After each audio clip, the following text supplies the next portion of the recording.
పైసా పైసా అన్నాడు గదనే నిన్ను గన్న నాన్న, ఆఖరికి కురిసేది ఆటన సిక్కల ఆనా. పరుగు పరుగు అంటూ తీస్తిరి గదనే పరుగు, పానం పోయినంక మోగేదే డప్పుల దరువు.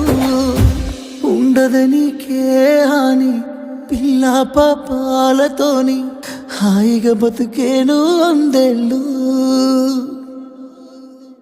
నువ్వు పువ్వులు అల్లుకొని పోతున్నవే అత్తగారింటికి, నే పువ్వులు జల్లుకొని పోతున్ననే కాలే తాటికి.